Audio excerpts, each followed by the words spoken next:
Hello दोस्तों, नमस्कार। मैं सरवंश सर, हमारे YouTube channel absolute dance classes में आपका स्वागत है। तो चलिए आज हम लोग वोकैब्स के बारे में कुछ डिस्कस करेंगे। वोकैब्स पढ़ेंगे, हाउ टू बिल्ड वोकैबुलरीज। ठीक है, कैसे हम वोकैब्स को बिल्ड करते हैं। ठीक है, तो बेसिक से समझिए, छोटे जो बहुत कमज़ोर हैं उनके लिए है और स्टैंडर्ड तक का भी। ठीक है, चलिए समझते हैं हम लोग। देखिएगा, वर्ड मीनिंग का सबसे पहला ये है कि वर्ड मीनिंग को निर्माण करते हैं, बनाते हैं, और बनाने का जब प्रक्रिया आप सीख जाएंगे तो आपको बाखूबी वर्ड मीनिंग बहुत ज़्यादा याद हो जाएगा। ठीक है, चलिए देखते हैं। तो सबसे पहले याद करना आपको, देखिएगा IST को हिंदी में बोलते हैं वादी, और ISM को बोलते हैं हम वाद। ठीक है, ये चीज याद रखना आपको। IST मीन्स वादी, ISM का मतलब वाद। IST का मतलब वादी मतलब कौन होता है? यह एक व्यक्ति होता है। व्यक्ति बोले तो यह कौन होता है? ये फॉलोवर होता है, मतलब उस चीज का अनुसरण करने वाला व्यक्ति होता है। वाद कौन होता है? वाद को हिंदी में क्या बोलते हैं? इसका मतलब होता है वाद को नियम व सिद्धांत। क्या बोलते हैं? नियम व सिद्धांत। मतलब ये समझना है, एक एग्जाम्पल मैं आपको बता दूं। जैसे देखना है, सोशल का मतलब होता है समाज। सोशल का मतलब समाज होता है। जो कोई व्यक्ति समाज में रहता है, यह एक समाज है। ठीक है, यह एक समाज है। यहाँ पर 20, 50, 25, 60 लोग या एक ग्रुप, एक समूह रहता है। इस समाज का जो नियम और सिद्धांत है, जो यहाँ का नियम और सिद्धांत है, जो यहाँ का नियम और सिद्धांत है, उसे हम क्या कहते हैं? ISM कहते हैं। और इस सारे नियम और सिद्धांतों का पालन करने वाला, उसे क्या कहते हैं? हम IST बोलते हैं। जैसे आपसे मैं कहूँ कि भैया थोड़ा बाहर निकलो, थोड़ा समाज में उठो बैठो, बोलो चालो, वहाँ के समाज के नियम और सिद्धांतों को देखो, समझो कि समाज होता क्या है। तो जब आप समाज में उठने बैठते हो, उठने बैठने लगते हो, तो वहाँ के नियम और सिद्धांत जब आप जानने लगते हो, तो उसके बाद धीरे धीरे धीरे आप एक दिन समाजवादी बन जाते हो। कहते हो कि यहाँ का समाजवाद बहुत अच्छा है, यहाँ का समाजवाद बहुत अच्छा है, अर्थात समाज का नियम और सिद्धांत बहुत अच्छा है, बुरा है, जैसा भी हो। ठीक है, और धीरे धीरे करके जब कोई व्यक्ति उस समाज के नियमों का पालन करने लगता है, ठीक है, तो वो एक दिन समाजवादी बन जाता है। और कहते हैं ना, समाजवादी पार्टी। ठीक है, लोगों का कहना भी है। ठीक है, तो इस तरीके से मतलब वर्ड को जानना बहुत जरूरी है कि हमारा वर्ड कैसे बनता है। ठीक है, तो जैसे यहाँ पर देखिएगा, सोशल का मतलब समाज, और सोशल के समाज को समाजवाद, वहाँ का सोशलिज्म हो जाता है। और जो व्यक्ति उस सोशल के नियमों का पालन करने लगता है, उसको हम क्या बोलते हैं? सोशलिस्ट बोलते हैं। इसी प्रकार अगर वर्ड में और बोलूं, आइडियल। आइडियल का मतलब होता है आदर्श। ठीक है, क्या बोलते हैं? आदर्श। आइडियल, अब हिंदी में जिस तरीके से हम इसको बनाते चले जाएंगे, तो आइडियलिज्म का मतलब आदर्शवाद, और आदर्श के नियमों का पालन करने वाले को क्या बोलेंगे? आइडियलिस्ट बोलेंगे। इसी प्रकार से अगर वर्ड मीनिंग हम यहाँ पर ढेर सारा वर्ड मीनिंग लगा दूं, एक लिस्ट, तो आप क्या कर सकते हो? वर्ड मीनिंग बना सकते हो। टेरर एंड नेचुरल, ठीक है, प्रेगमेटिज,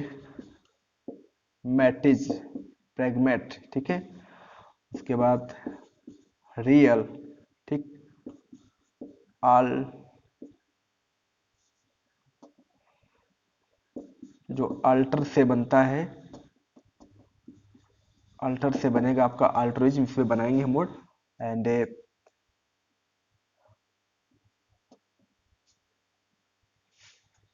ठीक है, देखो जैसे यहाँ पर देखिएगा, मैंने लिखा है टेरर का मतलब आतंक मचाना। ठीक है, और टेररिज्म का मतलब यहाँ पे ISM लगाएंगे, तो टेररिज्म का मतलब आतंकवाद, और टेररिस्ट का मतलब आतंकवादी। ठीक है, आतंकवाद, आतंकवाद का साया छाया हुआ है। आतंकवाद का जो नियम सिद्धांत है वहां पर पूरा फैल गया है, और जो धीरे धीरे आतंकवादी के रूप में बन जाता है, मतलब वहां के नियमों का पालन करने लगता है, तो वह एक टेररिस्ट बन जाता है। तो टेरर धन ISM टेररिज्म, और टेरर धन जब यहाँ पे ISM लगाएंगे तो टेररिज्म बनेगा, IST लगाएंगे तो आतंकवादी बनेगा। नेचुरलिज्म प्रकृतिवाद, और नेचुरलिस्ट प्रकृतिवादी। प्रेगमेटिज्म, ठीक है, प्रेग ई हटाएंगे तो प्रेगमेटिज्म मतलब प्रयोजनवाद, और प्रेगमेटिस्ट प्रयोजनवादी। रियलिस्ट, रियलिज्म, ये रियलिज्म का मतलब यथार्थवाद, और रियलिज्म, रियलिस्ट का मतलब यथार्थवादी। इसको चेंज करके हम बनाते हैं, इसको बनाते हैं आल, आल्ट्रुइज्म, आल्ट्रुइज्म, मतलब बोलते हैं इसको परोपकारवाद, परोपकारवाद। और आल्ट्रुइस्ट का मतलब परोपकारवादी, ठीक है, जिसके अंदर परोपकारिता भरा होता है, जो दूसरों की भलाई सोचता है। हितवाद और हितवादी बोल सकते हैं शुद्ध हिंदी में। तो अब आपको समझ में आ गया होगा कि अगर हम इस तरीके से, जैसे हिंदुइज्म, ठीक है, हिंदूवाद, तो हिंदुइस्ट, ठीक है, हिंदूवादी, ठीक है, ये जो आपका जो चलता है इस तरीके से, जो भी आपका चलता है, जहां कहीं भी किसी वर्ड मीनिंग में आईएसटी और आईएसएम लगेगा, वहां पे आप वर्ड मीनिंग को निर्माण कर सकते हो, बिल्ड कर सकते हो, ठीक है। अब आपको समझ में आ गया होगा कि वादी और वाद क्या होता है, ठीक है। चलिए अब इसके आगे हम अगला पढ़ते हैं।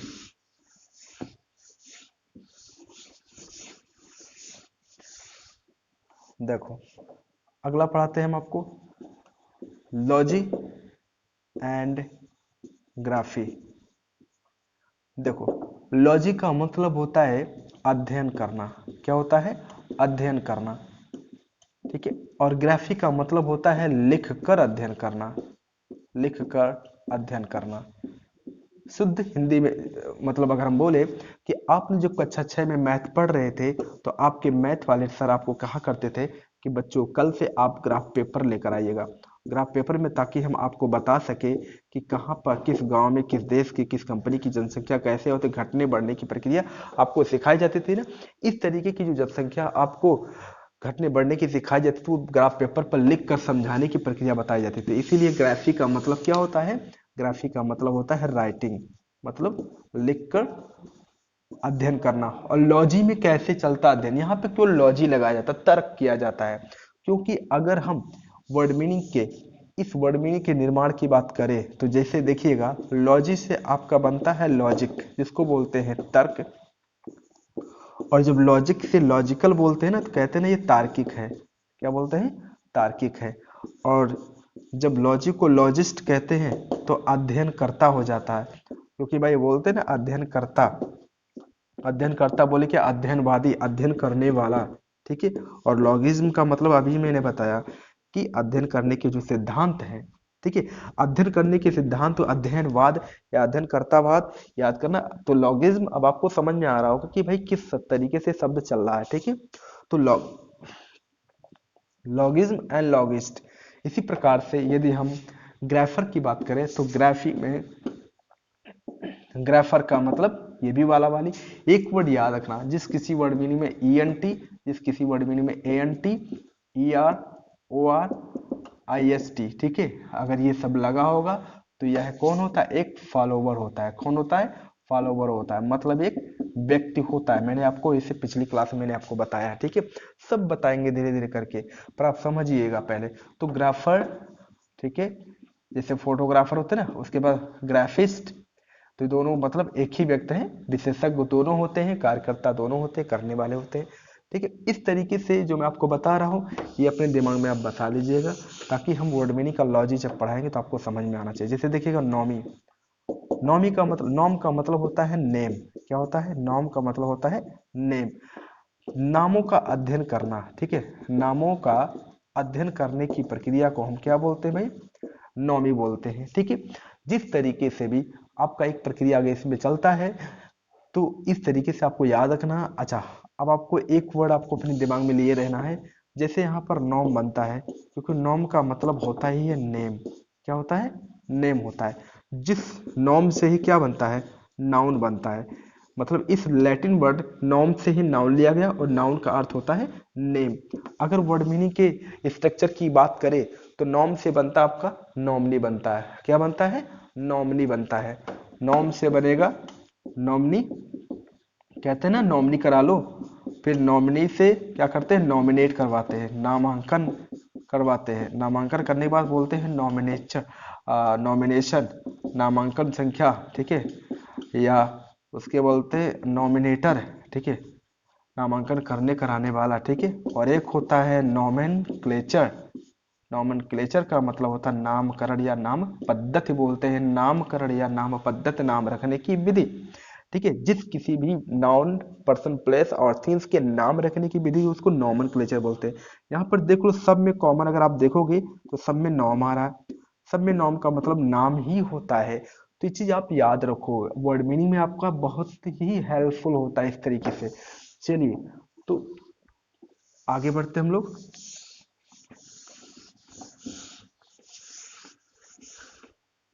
देखो डायरेक्ट वर्ड मीनिंग याद करना भाई आपकी कैपेसिटी है, डायरेक्ट याद कर लो, पर अगर यूज की बात करें तो यूज करना भी जानना बहुत जरूरी है। सबके सोचने समझने की क्षमता अलग अलग होती है। ठीक है, तो समझ में आ गया ना आप लोग को। तो भाई एक चीज समझिएगा इसमें, जैसे हम आपको एक चीज बताना चाहते हैं। ओ आर का प्रयोग, ओ आर का प्रयोग कहाँ करते हैं? Use of O R. ठीक है, ओ आर का मतलब कौन होता है? वाला, वाली, वाले। अरे वाला, वाली, वाले का मतलब ये होता है करने वाला, चाहने वाला, जो कुछ भी हो। ठीक, कार्य करने वाला जो कुछ भी हो। शुद्ध हिंदी में बता रहे ताकि आपको समझ में आ जाए। जैसे देखो, अगर एक वर्ड मीनिंग में बोल दूं कि निगेट, निगेट का मतलब होता है मना या निषेध करना, मना करना या निषेध करना। लेकिन जब यहाँ पर हम ये बोलते हैं निगेटर, ठीक है, तो यही याद रखना, जब किसी वर्ड मीनिंग के लास्ट में, जब किसी वर्ड मीनिंग के लास्ट में ए टी ई लगा होता है, तो हम क्या करते हैं वहां पर ई को हटाकर हम क्या जोड़ते हैं? ओ आर जोड़ते हैं। फिर से जोड़िए, जहां किसी वर्ड मीनिंग में ए टी ई लगा हो तो क्या करेंगे? ई को हटाकर, जैसे ई को मैंने हटा दिया, क्या जोड़ दिया? ओ आर जोड़ दिया, एटर। ठीक है, इस तरीके से यहाँ पर देखिए निगेट, निगेट तक मैं ले गया, ई को हटा के मैंने क्या जोड़ा? ओ आर जोड़ा। जोड़ा कि नहीं जोड़ा? तो निगेट का, निगेटर होना आपका मतलब क्या हो गया? निषेध करने वाला या मना करने वाला, जिसको बोलते हैं निषेधक, मतलब मना करने वाला। इसी प्रकार जब आपका चलता है जैसे आर्टिकुलेट, तो आर्टिकुलेट का मतलब होता है, ये आपका करेक्ट स्पेलिंग एरर में कहीं कहीं गलतियां नहीं होगी, स्पेलिंग कौन सा ई आर लगता है कि ओ आर लगता है, ये चीज आपका जानकारी हो जाना जरूरी है। ठीक है, आर्टिकुलेट का मतलब स्पष्ट बोलना। तो आर्टिकुलेटर क्या करेंगे भाई? ई आर लगाएंगे या ओ आर? तो देखो लास्ट में ए टी है ना, तो क्या करेंगे? ओ आर लगा देंगे। ए टी ई, रूल यही है, ए टी ई को हटाकर हम क्या करते हैं? ए टी ओ आर लगाते हैं, ये हमारा रूल चलता है। ठीक, यही हमारा रूल है। तो इस प्रकार से जैसे इंटेरोगेट, इंटेरोगेट लास्ट में देखिए आपका एट है। ठीक है, या उसके बाद नॉमिनेट, नॉमिनेट। ठीक है, उसके बाद स्पेकुलेट, अनुमान लगाना। ठीक है, तो समझ में आ गया होगा आप लोग को कि इस वर्ड मीनिंग को किस तरीके से हम लोग निर्माण करते हैं। ठीक है, तो ज्यादा से ज्यादा आप लोग इसको लाइक कीजिए, पसंद भी कीजिए, कैसे करना है इसको पढ़िए, खूब अच्छे से पढ़िए आप लोग। ठीक है, चलिए तो आपको समझ में आ गया हो ना कि ए टी को हटा के हम क्या करते हैं? ओ आर लगाते हैं, और ओ आर क्या बनता है? वाला, वाली, वाला बनता है। ठीक है, वाला, वाली, वाले बनता है। ठीक, जैसे अब हम आपको लॉजिक्स, मैंने अभी बताया, जैसे याद रखना है कि अभी एक वर्ड मैंने आपको बोला था, अब याद रखिए, कैलीग्राफी, कैलीग्राफी एंड काकोग्राफी। अब कैलीग्राफी एंड काकोग्राफी में याद रखना, काको का मतलब क्या होता है? काको मीन्स होता है भद्दा। ठीक है, और ग्राफी का मतलब क्या होता है? लिखावट या लिखना। ठीक है, राइटिंग होता है। ठीक है, तो भाई लिखावट, ठीक है, जिसको बोलते हैं भद्दी लिखावट, ठीक है, बेकार लिखावट। ठीक है, भद्दी लिखावट या बेकार लिखावट को क्या बोले? कुलेख, जिसको बोलते हैं हिंदी में कुलेख। और कैल, कैली का मतलब क्या होता है? सुंदर होता है। क्या होता है? सुंदर। और ग्राफी का मतलब लिखावट, तो सुंदर लिखावट को क्या बोलेंगे? सुलेख बोलेंगे। ठीक है, तो आपको समझ में आ गया होगा। कैलीग्राफ, अब यहाँ पे कैलीग्राफर या कैलीग्राफिस्ट, ठीक है, यहाँ पे सॉरी काकोग्राफर या काकोग्राफिस्ट, कैलीग्राफर या कैलीग्राफिस्ट, अभी तो मैंने बताया सुंदर लिखावट लिखने वाले को क्या बोलेंगे? कैलीग्राफिस्ट बोलेंगे, या कैलीग्राफर। ठीक है, कैलीग्राफर बोलेंगे। चलिए ठीक है, तो एग्जाम्पल आपको समझ में आ गया होगा। एक वर्ड मीनिंग COSOM, कॉस्मोलॉजी। देखो लॉजी और ग्राफी दोनों मैंने बताया है। ठीक है, कॉस्मोलॉजी का मतलब क्या होता है? ब्रह्मांड का अध्ययन। तो क्या बोलेंगे? स्टडी ऑफ यूनिवर्स, ब्रह्मांड का अध्ययन करना। तो कोस्मोलॉजी, कोस्मोलॉजी जैसे आपने केमिस्ट्री पढ़ा होगा, फर्स्ट कोर्स, सेकंड कोर्स, ऐसे कोर्स उपकोर्स बनाते हो आप लोग ना, KLMN, कोर्स उपकोर्स बनाते हो ना, पहले कोर्स में, दूसरे कोर्स में, तीसरे उपकोर्स में ऑर्बिटल सबसेल जो चलता है। तो ये क्या है, ये ब्रह्मांड का स्ट्रक्चर है। ये क्या है, ये कोर्स कैसा है, ये उपकोर्स, ये ब्रह्मांड का ही स्ट्रक्चर है, जहाँ पे ग्रहों की उपस्थिति के बारे में और वहां के भ्रमण और उसके प्लान वेग के बारे में बताया गया है। ठीक है, तो याद रखना है। तो कोस्मो मतलब ब्रह्मांड का, और लॉजी माने अध्ययन करना। तो ब्रह्मांड के अध्ययन करना।